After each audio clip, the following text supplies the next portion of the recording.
मित्रों, स्वागत है आपका हिंदी गुरुकुल एकेडमी के एक और नई वीडियो में। तो कैसे हैं? मुझे उम्मीद है कि आप स्वस्थ और मस्त होंगे और पढ़ाई को निरंतर जारी रखे होंगे। तो बच्चों, यदि आप चैनल पर पहली बार हैं तो आप इसको सब्सक्राइब करें और यदि आपने सब्सक्राइब किया है तो लाइक और शेयर ज़रूर करें। तो चलिए शुरू करते हैं आज की वीडियो। पहला सवाल कह रहा है कि दिए गए विकल्पों में से तत्सम शब्द जस्ट का तद्भव शब्द कौन-सा होगा? तो आपको ये बताना है कि जो तत्सम शब्द जस्ट लिखा है, इसका तद्भव क्या बनेगा? ए करें बड़ा, बी करें पुत्र, सी करें देवर और डी करें छोटा। तो आपको ये बताना है कि दिए गए तत्सम शब्द का जस्ट का तद्भव शब्द क्या बनेगा? बड़ा बनेगा, पुत्र बनेगा, देवर बनेगा या छोटा बनेगा? तो बच्चों, जस्ट का तद्भव जो होता है वो बड़ा हो जाएगा, अर्थात विकल्प ए जो है वो करेक्ट आंसर होगा पहले का। बात करते हैं सवाल नंबर दूसरे की। कह रहे कि यह रास्ता दुगम है, सावधानी पूर्वक चलें। इस वाक्य में दी गई त्रुटि का उचित रूप पहचानिए। जो इसमें त्रुटि है उसका उचित रूप आपको पहचानना है। ए कह रहा है दुर्गम, बी कह रहा है दुर्गम, सी कह रहा है कि दुर्गम और डी कह रहा है दुर्गम। तो आपको ये बताना कि कौन-सा इसमें जो है सही हो जाएगा। यह रास्ता दुगम है, तो दुगम नहीं होता है, दुर्गम होता है। तो इसको आपको करेक्ट करना है कि इसका करेक्ट रूप क्या होगा। तो इसका जो करेक्ट होगा, जो सही होगा वो दुर्गम हो जाएगा, अर्थात विकल्प बी जो है वो आपका सही हो जाएगा दूसरे का। चलिए बात करते हैं सवाल नंबर तीसरे की। सवाल नंबर तीसरे में कह रहा है कि सौम्यता ही नारी का सच्चा, और आपको रिक्त स्थान दिख रहा है उसको पूरा करना है और नीचे 4 विकल्प दे रहे हैं। हाँ, श्रृंगार, सौंदर्य, श्रृंगार और आभूषण। तो आपको बताना है कि इसमें से कौन-सा जो है उचित विकल्प भरा जाएगा। तो बच्चों, श्रृंगार जो लिखा हुआ है गलत लिखा हुआ है, ऐसे नहीं होता है। श्रृंगार जो है वो ऐसे लिखा जाता है। चूँकि इसमें टाइप करने में बन नहीं रहा था, इसलिए श्रृंगार ऐसे लिखा जाता है। तो आपको ये बताना कि क्या भरा जाएगा। सौंदर्य ही नारी का सच्चा सिरंगर है, सौंदर्य है, श्रृंगार है या आभूषण है। तो तीसरे का कौन सा विकल्प सही होगा? तो बच्चों, तीसरे का विकल्प सी सही हो जाएगा, अर्थात श्रृंगार। कौन सा सही होगा? श्रृंगार जो है ये विकल्प सही हो जाएगा। तो सौम्यता ही नारी का सच्चा श्रृंगार है। चलिए बात करते हैं सवाल नंबर चौथे की। सवाल नंबर चौथे में कह रहा है कि निम्न वाक्य के किस भाग में त्रुटि है? तो आपको ये बताना है कि नीचे जो दिया गया वाक्य है इसके किस भाग में त्रुटि है। कुछ दरबारी बिरबल को मुसीबत में फंसाने के तरीके सोचते रहते हैं। तो आपको बताना है कि कहाँ त्रुटि है। ए कह रहा है कुछ दरबारी यहाँ त्रुटि है, बी कह रहा है बिरबल को मुसीबत, सी कह रहा है सोचते रहते थे और डी कह रहा है में फंसाने के तरीके। तो आपको बताना है कि कहाँ पर अशुद्धि है, किस भाग में अशुद्धि है। ए वाले भाग में है, बी वाले भाग में है, सी वाले भाग में है या डी वाले भाग में है। तो बच्चों, इसका उत्तर क्या हो जाएगा? तो इसका उत्तर हो जाएगा बी वाले भाग में अशुद्धि है। क्यों अशुद्धि है? क्योंकि मुसीबत में बड़ी की मात्रा होती है, छोटी की नहीं। तो मुसीबत कैसे लिखते हैं? मुसीबत ऐसे लिखा जाता है, इसलिए अशुद्धि जो है वो बी वाले भाग में है, तो मुसीबत ऐसे लिखा जाता है। चलिए बात करते हैं सवाल नंबर 5वें की। सवाल नंबर 5वें में कह रहा है कि अतिवृष्टि का विलोम दिए गए विकल्प में से कौन-सा है? तो आपको अतिवृष्टि का विलोम बताना है कि नीचे दिया गया जो विकल्प है, इसमें अतिवृष्टि का विलोम क्या है? ए कह रहा है अतिवृष्टि, अतिवृष्टि, बी कह रहा है अनिवृष्टि, सी कह रहा है अनावृष्टि और डी कह रहा है कि अनुवृष्टि। तो आपको ये बताना है कि अतिवृष्टि का जो विलोम है, वो दिए गए विकल्प में से कौन-सा विकल्प जो है वो सही हो जाएगा। तो 5वें का उत्तर आपको बताना है कि कौन-सा सही होगा। अतिवृष्टि होगा, अनिवृष्टि होगा, अनावृष्टि होगा या अनुवृष्टि होगा। तो बच्चों, 5वें का उत्तर क्या हो जाएगा? अतिवृष्टि का अनावृष्टि होता है। विकल्प सी जो है वो आपका करेक्ट आंसर हो जाएगा 5वें का। चलिए बात करते हैं सवाल नंबर 6वें की। कह रहा है कि चारु चंद्र की चंचल किरणें खेल रही हैं जल थल में, दोहे में च और लौ की आवृत्ति हुई है, ये कौन-सा अलंकार दर्शाता है? तो आपको बताना है कि कौन-सा अलंकार होता है। जब किसी भी पंक्ति में एक ही वर्ण की या अनेक वर्णों की आवृत्ति कई बार हो तो उसमें कौन-सा अलंकार बनता है? ए कह रहा है यमक, बी रूपक, सी कह रहा है उपमा और डी कह रहा है अनुप्रास। तो आपको बताना है कि कौन-सा अलंकार जो है इसमें होगा। उपमा अलंकार होगा, यमक होगा, रूपक होगा, उपमा होगा या अनुप्रास अलंकार होगा। तो बच्चों, जब किसी भी कविता में अनेक वर्णों की आवृत्ति कई बार होती है तो ये जो है अनुप्रास अलंकार होता है। विकल्प डी जो है वो आपका करेक्ट हो जाएगा आंसर। तो 6वें का डी जो है वो सही हो जाएगा। चलिए बात करते हैं सवाल नंबर 7वें की। सवाल नंबर 7वें में कह रहा है कि दिए गए पर्यायों में से स्त्रीलिंग शब्द कौन-सा है? तो आपको नीचे दिया गया जो 4 विकल्प है इसमें से जो स्त्रीलिंग है उसकी पहचान करनी है। ए कह रहा है दुपट्टा, बी कह रहा है फुलका, सी कह रहा है प्रकृति और डी कह रहा है हीरा। तो आपको बताना है कि इसमें से कौन-सा शब्द जो है वो स्त्रीलिंग है। 7वें का स्त्रीलिंग आपको बताना है। दुपट्टा, फुलका, प्रकृति और हीरा। तो बच्चों, इसमें जो स्त्रीलिंग शब्द है वो कौन-सा होगा? तो इसमें जो स्त्रीलिंग शब्द है बच्चों वो सी होगा। प्रकृति स्त्रीलिंग है, बाकी सभी के सभी शब्द क्या हैं? वो पुल्लिंग हैं। ठीक है? चलिए देखते हैं सवाल नंबर 8वें की। कह रहा है मधुशाला के रचनाकार कौन है? तो आपको ये बताना है कि मधुशाला किसकी रचना है। मधुशाला के रचनाकार का नाम बताना है। ए कह रहा है हरिवंश राय बच्चन, बी कह रहा है सुमित्रा नंदन पंत, सी कह रहा है सूरदास और डी कह रहा है महादेव वर्मा। तो आपको ये बताना है कि मधुशाला रचनाकार के रचनाकार कौन है? अर्थात मधुशाला की रचना किसने की है? हरिवंश राय बच्चन ने, सुमित्रा नंदन पंत ने, सूरदास ने या महादेव वर्मा ने? तो बच्चों मधुशाला जो है वो हरिवंश राय बच्चन की रचना है। विकल्प ए जो है वो आपका करेक्ट हो जाएगा। कौन-सा करेक्ट होगा? विकल्प ए करेक्ट हो जाएगा। बात करते हैं सवाल नंबर 9 की। 9वां कह रहा है कि चौवर्ग ध्वनियाँ किस वर्ग के अंतर्गत आती हैं? तो जो चौवर्ग की ध्वनियाँ हैं वो किस वर्ग के अंतर्गत आती हैं? ए कह रहा है मूर्धा, बी कह रहा है कंठ, सी कह रहा है तालव्य और डी कह रहा है दंत। तो आपको बताना कि जो चौवर्ग की ध्वनियाँ हैं वो किसके अंतर्गत आएँगी? ए मूर्धा, बी कंठ, सी तालव्य और डी कह रहा है दंत। तो किसके अंतर्गत आती हैं? तो 9वें का उत्तर क्या होगा? ये आपको बताना है। मूर्धा होगा, कंठ होगा, तालव्य होगा या दंत होगा। तो बच्चों 9वीं का उत्तर क्या हो जाएगा? तो ये सभी तालव्य के अंतर्गत आती हैं। विकल्प सी जो है वो आपका करेक्ट आंसर हो जाएगा 9वीं का।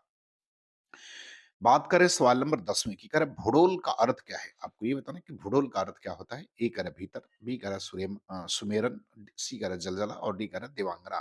तो आपको बताना है कि भूडोल शब्द का अर्थ क्या होता है? ए कह रहा है भीतर, बी सुमेरन और सी कह रहा है जलजला और डी कह रहा है कि देवांगना। तो आपको बताना है कि भूडोल का अर्थ क्या होता है? भीतर होता है, सुमेरन होता है, जलजला होता है या देवांगन होता है? तो बच्चों भूडोल का अर्थ जो होता है वो जलजला होता है। क्या होता है? जलजला। विकल्प सी जो है वो आपका करेक्ट आंसर हो जाएगा 10वें का। चलिए बात करते हैं सवाल नंबर 11 की। कह रहा है कि चरण कमल बंदाओ हरिराई पंक्ति में कौन सा अलंकार दर्शा रहा है? तो आपको ये बताना है कि कौन सा अलंकार जो है वो दर्शा रहा है इसमें।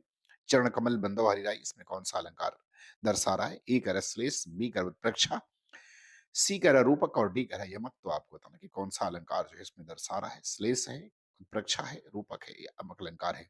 तो चरण कमल बंदो हरिराई अर्थात में प्रभु के जो है कमलोच्चरण की क्या करता हूँ, वंदना करता हूँ। कमलोच्चरण अर्थात कमल रूपी चरणों की वंदना, तो रूपक अलंकार हो जाएगा। तो विकल्प कौन सा सही होगा?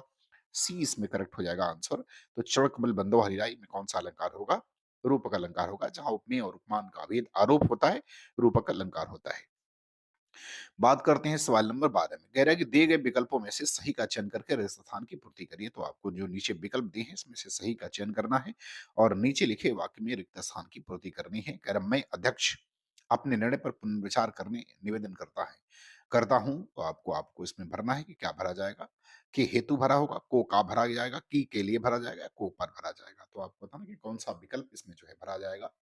तो बच्चों अगर इसको पढ़ा जाए तो लिखा है कि मैं अध्यक्ष को अपने निर्णय का पुनर्विचार करने का निवेदन करता हूं। अर्थात विकल्प नंबर बी जो है इसमें करेक्ट हो जाएगा।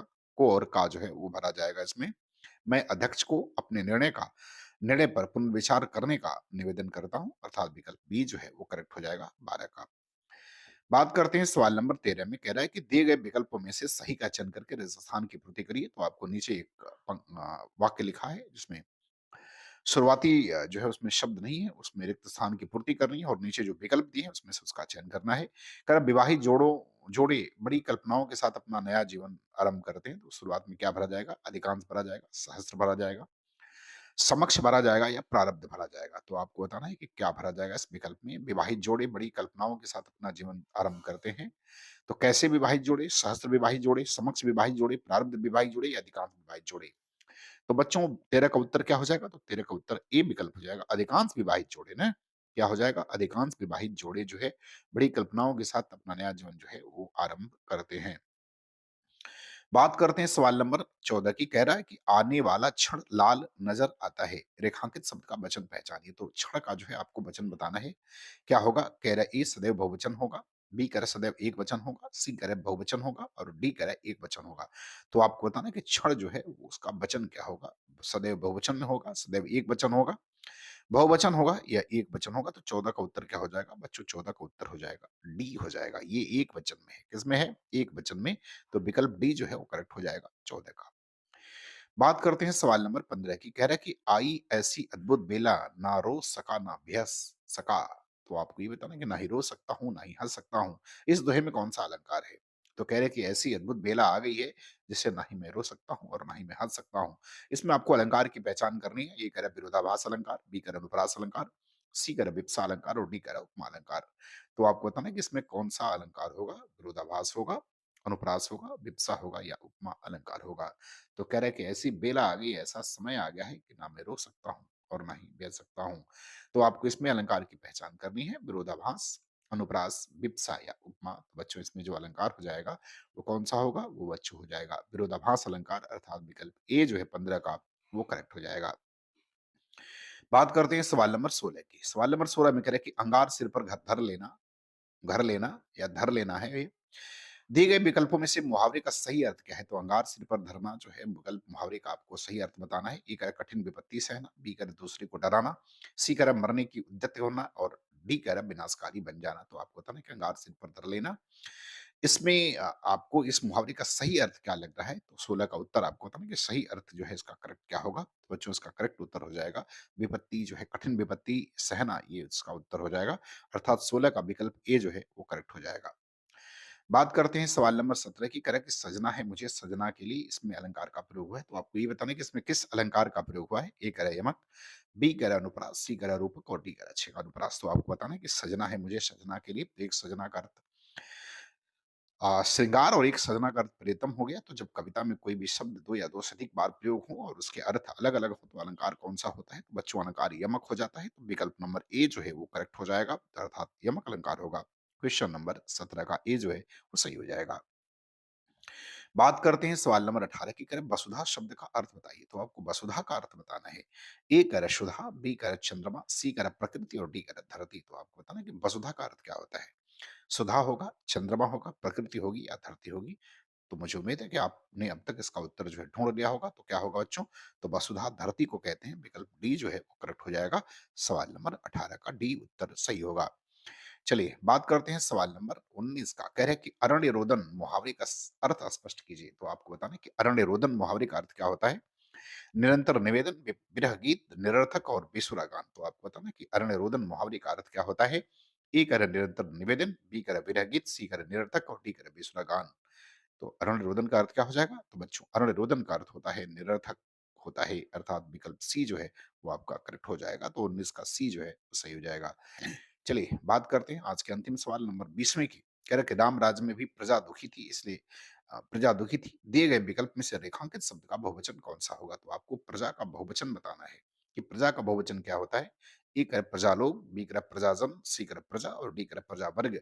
तो आपको बताना कि प्रजा का बहुवचन जो है वो क्या होता है? तो बच्चों प्रजा का बहुवचन प्रजा ही होता है, बाकी इसका कोई प्रभुवचन नहीं होता। तो विकल्प बी सी जो है वो आपका करेक्ट आंसर हो जाएगा। तो बच्चों मुझे उम्मीद है कि आपको ये वीडियो पसंद आई होगी, आपको अच्छा लगे तो आप लाइक शेयर और सब्सक्राइब जरूर करें। धन्यवाद।